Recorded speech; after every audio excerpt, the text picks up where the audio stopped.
Hey guys, how's it going? Hope you're doing well. My name is Crown, and today I'm going to read you some very interesting stories that I hope that you're gonna love. And now, without further ado, let's go!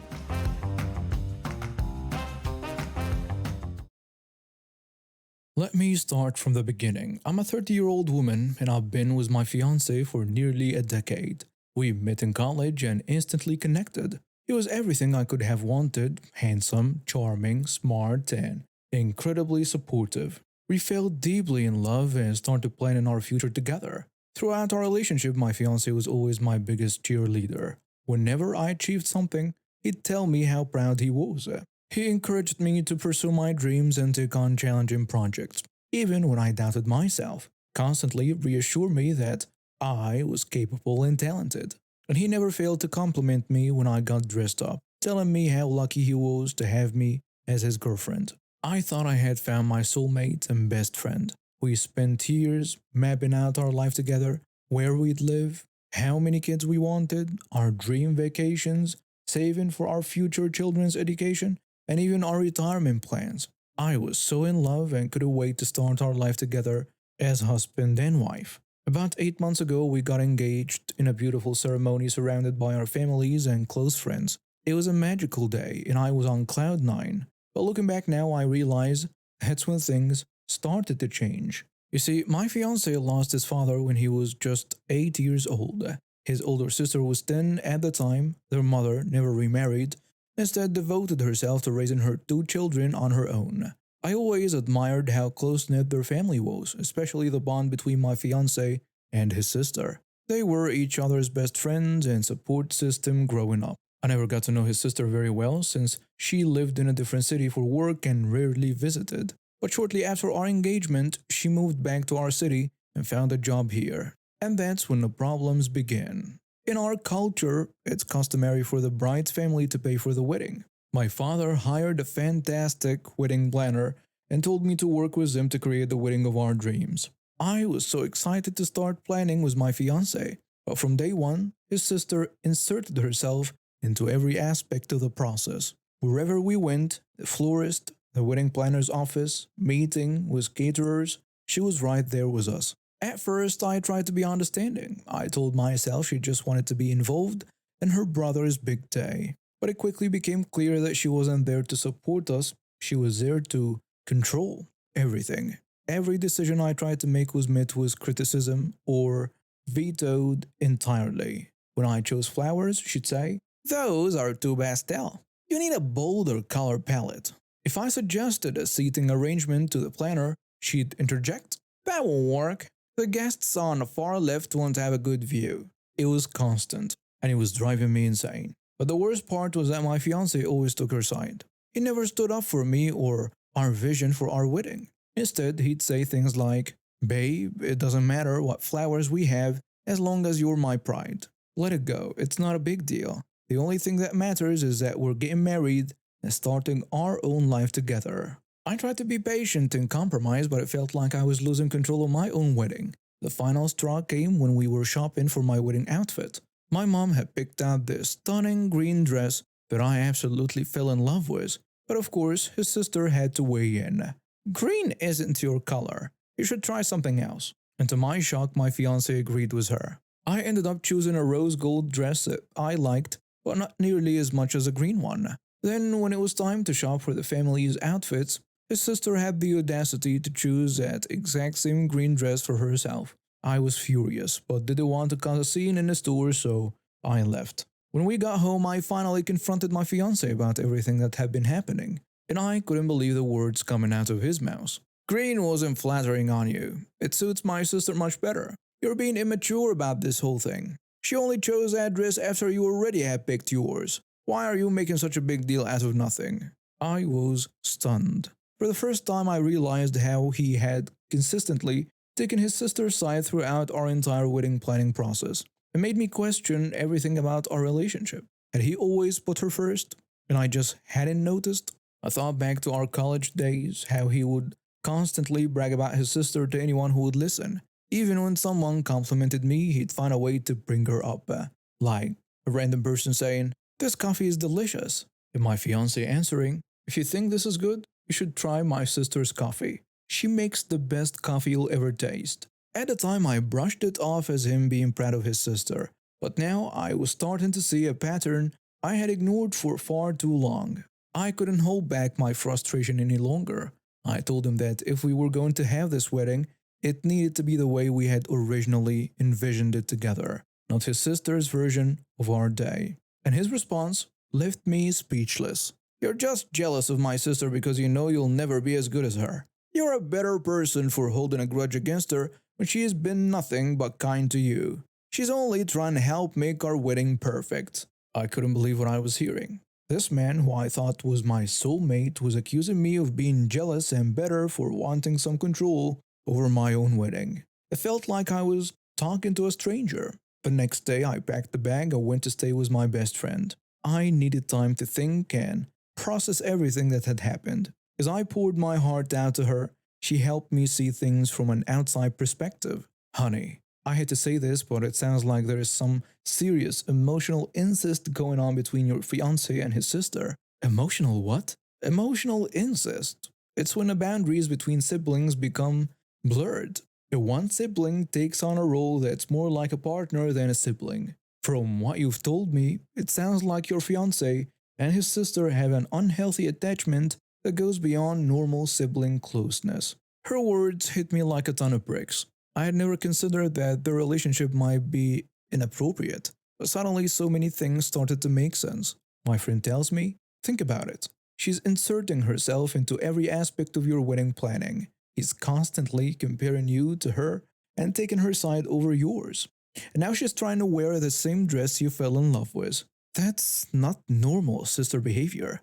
I tell her, but they've always been close because they lost their father when they were young. I thought it was sweet how they supported each other. Well, there is a difference between being supportive siblings and what's happening here. Ask yourself this. If you go through with this wedding, do you really think his sister's influence is going to stop there? What about when you have kids or make major life decisions? Will your opinion ever come first? The thought made me physically ill. I realized that if I married him, I wouldn't just be marrying him, I'd be marrying his sister too. And I'd always come second. As I sat there processing everything, my phone rang. It was my future mother-in-law. I couldn't bring myself to answer. The weight of the situation felt crushing, and I could barely breathe. My friend noticed my panicked state and suggested we see a doctor. As we sat in the waiting room, I made a decision. I couldn't go through with this wedding. Not like this. When we got back to my friend's place, I steeled myself and called my fiancé. We need to talk. Where have you been? Mom's been trying to reach you. Are you still upset about the dress? This isn't about the dress. It's about us and your relationship with your sister. What are you talking about? I can't marry you if I'm always going to come second to your sister. I need a partner who puts our relationship first. You're being ridiculous. My sister has nothing to do with our relationship. She has everything to do with it. She's controlling our entire wedding and you're letting her. You always take her side over mine, and I can't live like that. So what? You're calling out the wedding because you're jealous of my sister? I am calling out the wedding because I deserve someone who will put me first. Someone who will stand up for me in our relationship. And that's not you. There was a long pause on the other end of the line. You can't be serious. You're throwing away our entire relationship over this? No. You threw away our relationship when you decided your sister's opinions were more important than mine. I'm just recognizing it for what it is. With that, I hung up the phone. My hands were shaking, but I felt relieved. It wasn't going to be easy, but I knew I had made the right decision. Over the next few weeks, I faced a lot of emotions and challenges. Canceling a wedding is never simple, especially when you've been planning it for months. But with the support of my family and friends, I got through it. My ex-fiancé tried to convince me I was overreacting, that I was throwing away our future over nothing. His sister even reached out, claiming she only wanted to help and that I was misinterpreting everything. But I stood firm in my decision. It wasn't easy, and there were days when I questioned if I had made the right choice, but deep down I knew I had. I deserved a partner who would put our relationship first, who would stand by my side instead of constantly deferring to someone else. I've been working at this little family-owned Italian restaurant for about 3 years now. It's not glamorous, but it pays a bill while I finish up my degree in education. The owners are nice, the regulars are friendly, and most days go by without much fuss. That is until last week when I had the misfortune of encountering the most entitled woman I've ever met. It all started a few days earlier when I waited on a middle aged couple. They seemed pleasant enough. The husband was chatty and complimentary of the food, while his wife barely said a word the whole time. When they finished their meal, the man slipped me a $20 bill as a tip. Great service, he said with a wink. You deserve it. I thanked him, thinking nothing more of it. Little did I know that simple interaction would lead to one of the craziest shifts of my life. Fast forward to last Tuesday, I was in the middle of my usual lunch rush, juggling orders and refills when this woman burst through the front door like she owned the place. Took me a second to recognize her as a quiet wife from a few nights ago, but there was nothing quiet about her now. She marched right up to me. You, she shouted, pointing a finger in my face. I need to talk to you right now. I tried to stay calm and professional. Ma'am, I'm in the middle of serving other customers. If you'd like to wait, I can. She cut me off. I don't care about other customers. You're going to give me back that $20 my idiot husband tipped you the other night. I blinked, confused. Excuse me? You heard me. She snarled. That money wasn't his to give away. We need it, and you're going to return it right now. By this point, the entire restaurant had gone silent, all eyes on us. I took a deep breath, trying to keep my cool. I'm sorry, but I can't do that. Tips are part of my income, and it's not appropriate for you to demand them back. She scoffed. Not appropriate? I'll tell you what's not appropriate. Taking money from a married man. I felt my cheeks burn with embarrassment and anger. Ma'am, it was just a tip for good service, nothing more. A likely story, she sneered. Well, I'm not leaving until you give me that $20. So what's it gonna be? Well, I'm not giving you the money. If you have an issue with your husband spending, that's between you two. Now please, leave before I have to call my manager. And that's when she really lost it. She started screaming about how I was a homewrecker and a thief. Customers were looking uncomfortable, some even getting up to leave. I signaled to my co-worker to go get the manager. When my manager came out and tried to calm her down, she only got more agitated. Ma'am, I'm going to have to ask you to leave. You're disturbing our other customers. I am not going anywhere until this little hussy gives me back my money. There is no money to give back. Tips are earned income. If you don't leave now, we'll have to call the police. At the mention of police, something in her snapped. She grabbed the nearest table and flipped it over, sending plates and glasses crashing to the floor. You want to call the police? I'll give you a reason to call the police. She started grabbing anything she could get her hands on. Salt shakers, menus, even a potted plant, and throwing them around the restaurant. Customers were screaming and running for the exit. My manager yelled at me to call 911 while he tried to restrain her. I fumbled for my phone with shaking hands and dialed. Please hurry, I told the dispatcher. She's destroying everything. By the time I heard sirens approaching, Karen had barricaded herself behind the bar, brandishing a fork like a weapon. Nobody come near me. I swear I'll stab anyone who tries. The police entered cautiously, hands on their weapons. Ma'am, put down the fork and come out with your hands up. Never. You're all in on it. Trying to steal from hard-working people. She lunged at the nearest officer with the fork when he tried to approach her. There was a crack and a flash, and suddenly she was on the ground, twitching from the taser. As they handcuffed her and led her away, I heard her still yelling about the $20. I couldn't help but shake my head in disbelief. All of this over a tip? The aftermath was a mess, both literally and figuratively. The restaurant was trashed, we lost a day's worth of business for cleanup, and I had to give a statement to the police. But the wildest part? A few days later, the husband came in alone. He apologized profusely for his wife's behavior and left me a $100 tip for the trouble. I guess some people never learn. As for me, I'm counting down the days until I finish my degree and can leave the service industry behind. But I'll never forget the day a $20 tip nearly cost me my sanity and almost got me stabbed with a fork. 8 months ago, when my older brother was brutally attacked after leaving a grocery store, he was jumped from behind. stabbed 13 times, and left for dead. The attackers stole everything he had, including his car. My brother barely survived. He spent 4 months in and out of the hospital, and when he was finally discharged, he moved back in with our parents. My sister and I were already living there, so our house became pretty crowded. The attack left deep scars, both physical and emotional. My brother was diagnosed with post traumatic stress disorder. At first, he couldn't even bear having someone walk behind him, and leaving the house was out of the question. But slowly, with therapy and medication, he started to improve. His therapist was amazing, helping not just him but our entire family understand and cope with the situation. Things were looking up. My brother was making progress, able to go out again and not completely freak out when someone was behind him. He still avoided grocery stores and got anxious if we had to stop somewhere at night, but he was working on it. Then, about a week ago, everything fell apart because of my sister's stupidity. My brother had been visiting his girlfriend and came home around 8 p.m.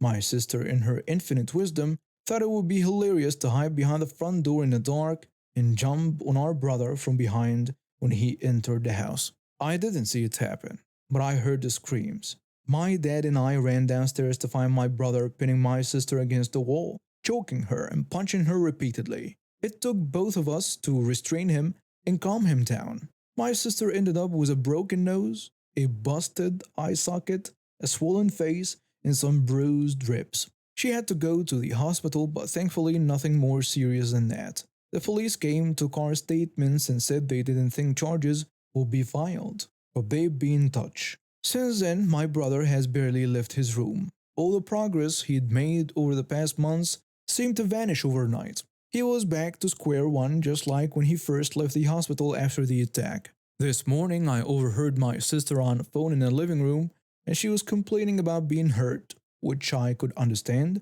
but then she called our brother a monster, and that's when I lost it. I stormed into the living room and confronted her. You got what you deserved. You should be glad we were there to help, or things could have been a lot worse because of your idiocy. What are you talking about? He attacked me. You caused your own pain. You made our brother relive something that almost took his life. And now you're complaining and calling him a monster? Well, look at what he did to me. The only monster I see is you. How could you even think that what you did was okay after everything he's been through? You shouldn't expect any sympathy from anyone in his family after the crap you pulled. You're lucky our parents haven't kicked you out yet.